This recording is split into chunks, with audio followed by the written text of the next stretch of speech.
کۆماری ئیسلامی ئێران قارەمانی ئینتەرنێتی کوالیتی نزم لە جیهاندا. کۆمەڵەی بازرگانیی ئێلکترۆنی تاران راپۆرتێکی شیکاری سەبارەت بە سنووردار بوون و خێرایی ئینتەرنێت لە ئێران بڵاو کردەوە.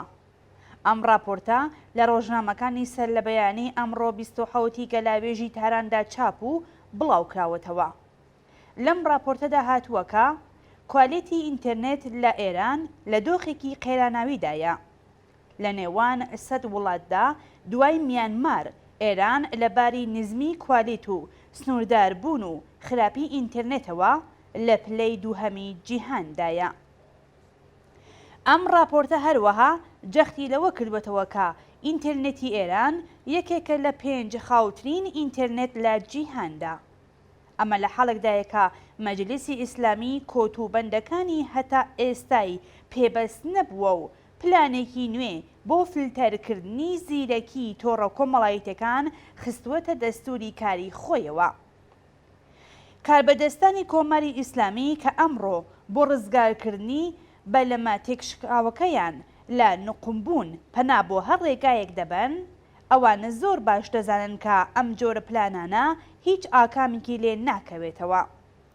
تاکە تایبەتمەندی ئەم جۆرە پلانانە بریتیە لە نواندنی هێز لە بەرامبەر جەماوەرێکدا کە بەردەوام یاسا و فەرمانەکانیان پشتگوێ دەخەن کە ئەویش لە مێژە ترسی خەڵک لەم جۆرە هێز نواندنانە ڕژاوە و خەڵکی ئەم وڵاتە لە بواری دەستکەوتە زانستی و تەکنۆلۆژیا مۆدێرنەکاندا سەرڕای هەر ئاڵنگاری و بربەستکلێکی کۆنەپەرستانە ئەوەی کە ئێرادەیان کردووە بەدەستیان هێناوە.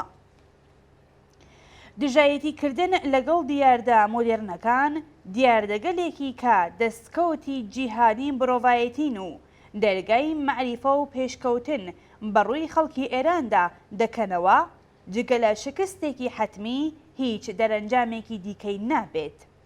بەرپرسانی ڕژیم دەبێت لە ماوەی 44 ساڵی ڕابردوودا ئەم ڕاستەیان ئەزمون کردبێت. ئەوان کە ئەمڕۆ لە ڕووی داماویەوە پەنا دەبەنە بەرهێنانە ئارای ئەم جۆرە پلانانە زۆر باش ئاگاداری ڕەهەندە بەرفراوانەکانی بەکارهێنانی ئینتەرنێت و تۆڕە کۆمەڵایەتیەکانن لەلایەن خەڵکەوە و هەروەها ناکامی و بێکاریگەری یاسا و ڕێساکانی خۆشیان لەم بوارە و زۆر بواری تریشدا ئەزمون کردووە. لە ڕاستیدا ئەوەی ڕژیم لێی نیگەرانە ئەوەیە کە خەڵک لەوەش تێدەپەڕن کە تا ئێستا بەدەستیان هێناوە و پاشە کشەی زیاتر بە کۆنەپەرستی دەسەڵاتدار دەکەن.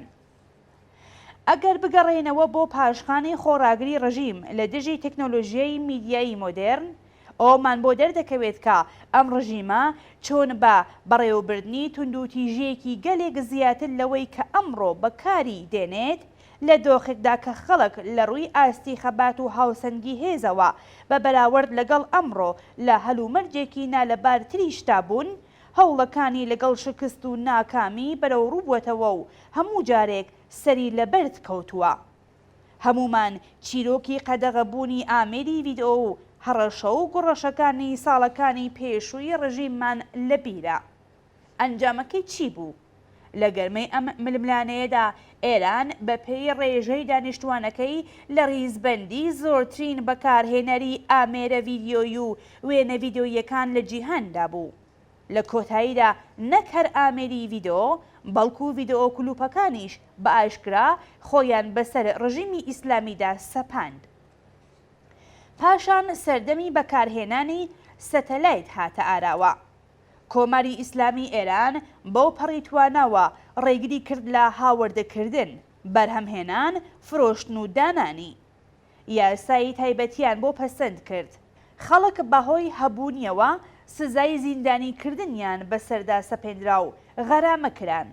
پروپاگەندەی کۆنەپەرستانەی بەرفراوانیان دژی بەکارهێنانی دەست پێ کرد.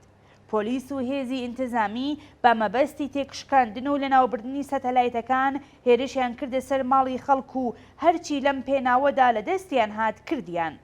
بەڵام زۆری نەخایاند کە ئاخوندەکان بۆ خۆشیان دەم و دەستگای سەتەلاتیان لە ماڵەکانیان دامەزراند و ناچار بوون پاساو بۆ یاساکانیان بهێننەوە و دواتر هەنگاو بە هەنگاو و بەسەر شۆڕیەوە بوونی سەتەلایتیان بۆ خەڵک قبول کرد.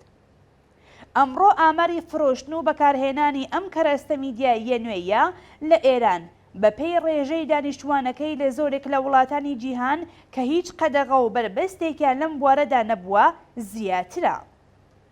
بەڵام سەرباری ئەم شکست و ناکامیانە ڕێبەرانی ڕژیم لەم ڕۆتە ڕاستەقینانە وانەیان وەرنەگرتووە و ئەم سیاسەتە شکست خواردووەیان لەسەر بابەتی کەڵک وەرگرتن لە تۆڕەکانی ئینتەرنێتیش تاقی کردەوە.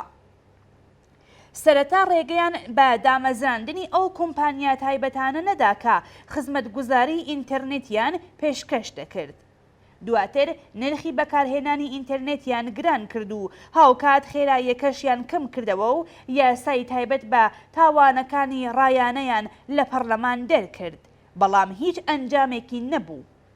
فیلتەریان لەسەر سایتە ئینتەرنێتیەکان دانا، پیشەسازی فیلترشکێن ڕەواجی پەیدا کرد. سپای پاسداران ناوەندێکی تایبەتی بۆ شەڕ لە دنیای مەجازی ئینتەرنێت دامەزراند. تۆڕە کۆمەڵایەتەکانی ئینتەرنێت فراوانتر بوون.